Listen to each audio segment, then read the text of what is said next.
Hello and welcome, my name is Kyle. Thanks for joining me for another episode of Let's Play 80 Days. Alright, it's day 75, it's at night. I haven't played the game in a while, so kind of forgotten what it's like. I'm going to adjust my own volume here real quick. Kind of forgotten where we are and what's going on. We're in Omaha, we can get to Chicago, departs tomorrow, get to Burlington. Should we go to Chicago and then try to get across the lakes, or should we go down? I kind of want to keep going east. So we can't leave until tomorrow, though. Is there no way to get to Burlington? What's going on here? Through Cheyenne. So I guess we can't get there. Well, we have till tomorrow night to kind of figure out what's going on, so let's stay here. We passed an anxious night with our 80-day deadline looming. Every sunset seemed to carry an extra weight. Before the night ended, I spent a few hours walking around and managed to have my pocket picked to the tune of 26 pounds. I don't think going out at night has ever helped us, so let's do some exploration here. The smell of blood filled the streets of Omaha, billowing from the chains of abattoirs and meat houses along the river's edge that washed their waste out into the waters. "You look dapper," remarked an Irish woman, brushing past with a bleeding basket. I stepped back quickly. "I am somewhat lost." I'm just reading it like it's so.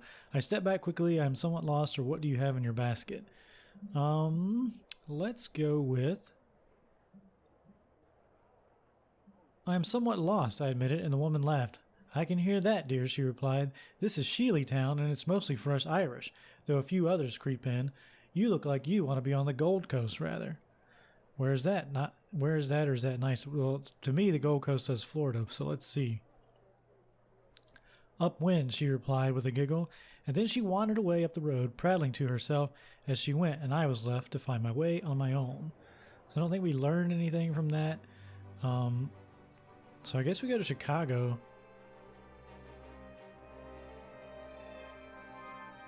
Yeah, we'll be alright. So it's looking less and less likely, without some miracle happening, that we're going to win the bet. It was with some trepidation that we boarded yet another calèche out of Omaha after our disagreements on the previous leg of the journey. I am sure in Chicago there will be train, or I was determined to be an excellent valet. Let's go with Chicago. There will be trains, I told my master, hoping to reassure him. "Passepartout," my master declared. "I do not believe my shirts are correctly folded. I've been collecting dust in my cuffs. Kindly attend to it." Let's say, "Of course, monsieur." "Very good," Monsieur Fogg replied, and then returned to his newspaper. He was, to his credit, at least not about to oversee my work. Alright. "What is your wish, master?" "My excellent valet. Let's see. His health's fine. Let's talk about Chicago a little bit. My uncle designed parts for the Western and Atlantic Railroad from Chicago to Atlanta. Have you read anything in the Times concerning Atlanta? You might be interested that merchants in Havana will pay very well indeed for cotton flowers from Atlanta." I really don't want to go to Havana. Washington? You might be interested some buyers will pay for cowboy boots from Washington. Alright, so we do find some new routes down to Atlanta. Ugh, yeah, this is looking pretty bad. I must credit my master. His reassertion of our position on the day before had mended our relationship somewhat. After all, if I was not to be his valet, then what was I going to do on the trip? I suppose I'm a natural servant. Silently, I thanked him for it. How would we...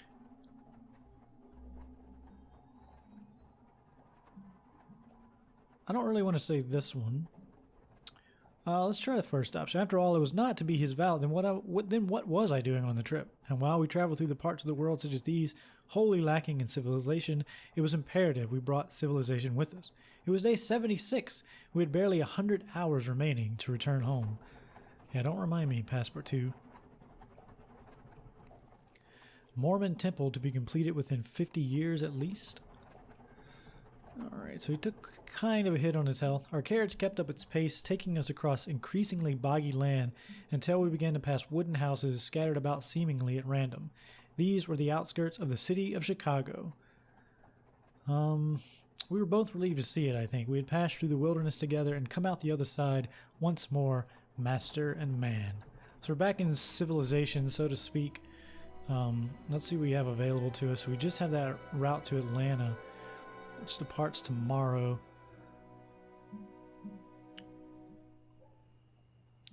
So we have to stay in a hotel because it's nighttime. He'll heal up a little bit. Walking the streets of Chicago, it quickly became apparent this was a city in the state of some flux and in every way imaginable. From the wide variance of its diverse populace, the strong winds, or the sheer quantity of train lines. Let's talk about train lines. Coming into the city from all directions, to the arrangements of the city blocks themselves, for the blocks, I discovered, were in motion. Walking the busy streets, I was forced to stop more than once to make way for a family home set on rollers, moving its way rapidly down the street or moving like a strange gigantic snail. Let's so slow houses, while its occupants calmly ate their dinner at the window as they went. A sign propped on the veranda read, J.S. McIntyre, Esquire, House Movers. A man on the sidewalk beside me cursed. The fright drove me from the streets to the lake. I turned about sharpish. See what this cursing gentleman's all about. They act like they own the road, he muttered. Surely it is hard for them to stop. I was so blinking at the sight. Are you suggesting this is common? Are you suggesting this is a common occurrence? I demanded, staring away as the building took a left turn across busy traffic.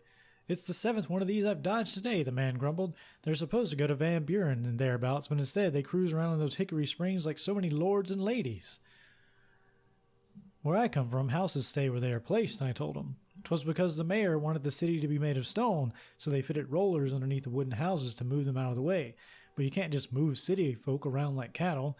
They got the taste for it, see? People enjoy sunrise on the lake shore, then they go browsing the shops, then go out of the city for the night, all from their living rooms. I myself have traveled too much, I remarked, and would enjoy staying put. Well, maybe you would. You haven't seen what it's like out of the center. It's a swamp out there. Should never have built a city here at all if you asked me, but no one did, of course. With that, he slumped away across the road. I returned to Monsieur Fogg at our hotel some time later, but only to find that the city was not tired of toying with me yet. The establishment, which had been normally positioned when I left it, now required a ladder to enter, having been raised several feet into the air by a team of men with hefty jack-screws. They were clearly operating outside the law. There was no foreman and no cordon to stop children and curious onlookers clambering under the elevated building. Quite clearly, these men had slipped their jacks under the foundations in order to extract a fee from the proprietor to lower it again. One poked me hard in the chest. You've just run into Chicago's most notorious work gang, he declared. We run this town.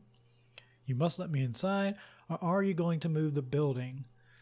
Yeah, let's play this route, I asked. Nope, the man replied. We're going to jack it up another 6 inches for every 10 minutes this miser here doesn't pay his rent. The last words were directed upwards to the open window, and then he turned back to me. And if you want to go inside, $5. Let's, I don't want to, I mean, it's just £3, which is not what he asked for, but, you know, maybe it is. Exchange rate, I have no idea what it is. I don't want to pay him. Let's look for a new way into the building, and quickly found a fire escape at the rear of the building, which required a short jump and an easy scramble to the first floor and to my master. Passepartout, he declared, I hope you have found a way for us to leave this curious town. I actually haven't, other than to go to Atlanta. Do you have anything where, I mean, I don't know that I need much more money. When does that leave? At 8 a.m. So it leaves very soon. All right, let's just get on this train.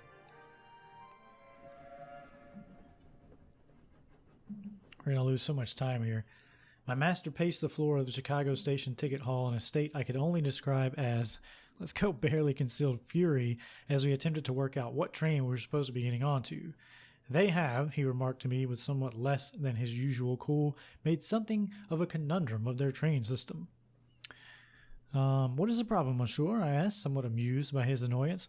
The station has a rather remarkable number of platforms, he replied, and very little instruction for the casual traveler as to which their train might be departing from. While he cogitated, I stopped a passing porter and inquired if he could aid us. Of course I can, sir, the man replied cheerfully. Platform 12 for Atlanta, but you'd better hurry. I thanked him and then dragged my master away from the timetable board where we caught the train with mere seconds to spare. I thought maybe we were to thank him, we might have lost time there. I'm trying to converse. It's not letting me. There we go. Greetings, monsieur. Yes, young man. This is Monsieur Willoughby. Let's talk about Atlanta. I'm told Atlanta was burned down in a fire towards the end of the war and has not yet recovered. Have you heard that Atlanta is linked to Washington aboard the Piedmont airline? All right, that sounds good. Now they say that some buyers will pay well for cowboy boots from Washington. Man. Washington to New York. Speaking of trains, I understand my mother once took the Winnipeg and Duluth Railroad from Chicago to Winnipeg. I don't really care about Winnipeg too much. What else we got here? Where's Ponta Delgada? He doesn't know, I guess. Alright, so we got some Winnipeg, Duluth. Yeah, nothing really helpful there. New Orleans to Atlanta, to Washington, to New York. Yeah, this is bad. We headed away from Chicago and into the wild wilderness of America. Endless meadows stretch away in all directions, broken only by dense patches of forest. Once I saw a lumbering shadow, almost certainly a bear, and I gripped my seat with white knuckles until we were several miles further along. I have, as I may have mentioned, a particular fear of bears. Around the middle of the day, we passed a well-tilled area set with triangular cloth houses. I looked with some interest, seeing a few people moving about their village. A child waved at the train as it passed, but their mother quickly snatched their hand down. Then, in a flash, they were gone, erased by the movement of the train. Let's converse with Monsieur Fogg. Let's see. Let's do some tending here to get its health up a little bit. That's all we got. All right. The second day on the tracks was most unremarkable. I passed the time in conversation. Hoping to find options for our next journey, I met a charming Irish clerk and had a pleasant, if unproductive, conversation, whom I quickly abandoned as knowing nothing. Let's go pleasant but unproductive. And finally, we arrived in Atlanta. Alright, so it's day 79. So we have to explore.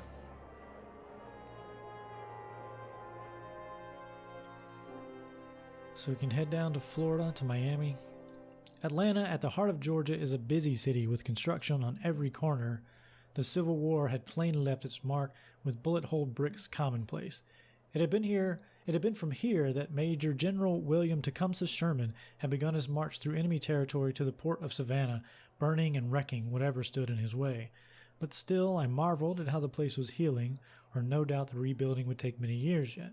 Let's marvel at the healing. Less than a decade later, and already people were focused on building rather than counting the cost. We may not be much to look at today, mister, declared Stanley Goodman, owner of Goodman's and Goodman's, a curious hardware store, bakery, and bookshop, into which I stopped to buy something for lunch. But in a few years' time, we'll be state capital, and after that, who knows? Let's see.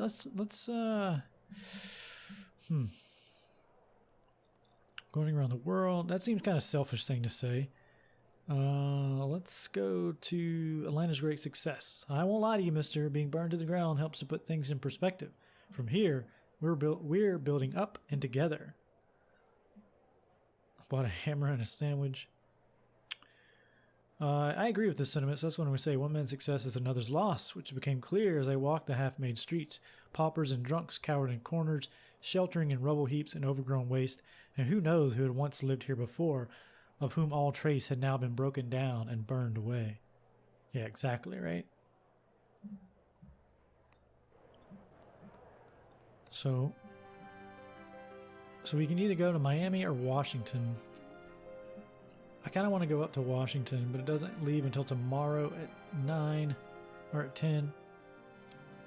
And I don't really want to go down to Miami, I don't think.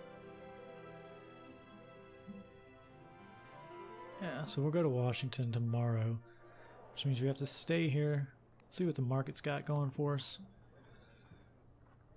Gideon's Bible, a railway whistle, cotton flower, false passport, Jack Passenger. Very And nothing for sale. Let's get this, see what we can do. Alright, and we have to stay here. We'll pass the night here. It's day 80. Night failed. Night fell. As we lay down to sleep, Monsieur Fogg murmured, "Today is day 80, Passepartout. We have failed." I'll say, "Do not lose heart," I advised him. "Indeed not," he agreed. "We must still return home, and as fast as possible." Alright, well,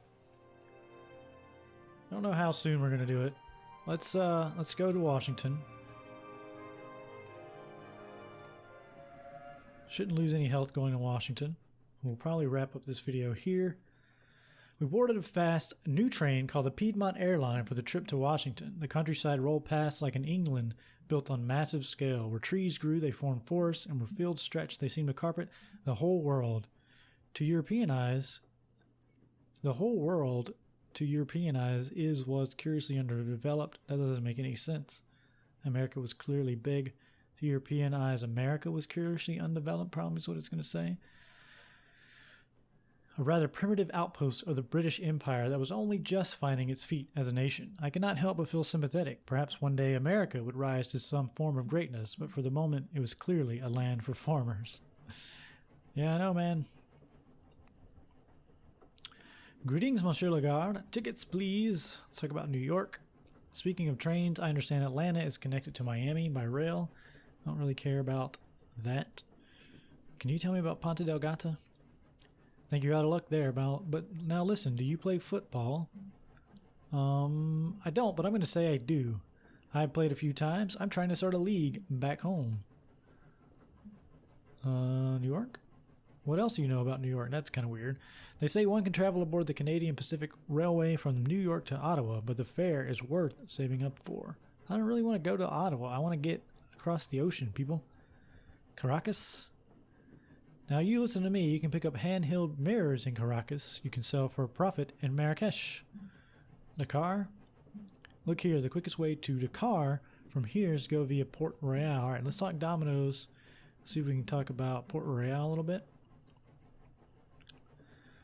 The loss of the slave trade has hit Senegal hard. So route to Dakar from Freetown, no idea, but now I have heard Freetown welcomes those who were once slaves.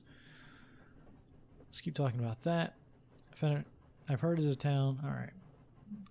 So I don't know if we got any new routes because of that information, but we'll see. The train was as fast as advertised, and we arrived into Washington in short order and without incident. All right. So what do we got? We just got our trip to New York. And it arrives Saturday. It's Thursday. 2 days. Yeah, we got to negotiate this. The American suit should yield results. No charge. And it leaves tomorrow now. That's amazing. Alright, so we're going to stop the video here. It is day 80, so we're obviously not going to win our bet, but we can still continue and kind of see what happens to Monsieur Fogg and Passepartout. I hope you will continue watching with me. Thanks for watching, and I will see you all next time.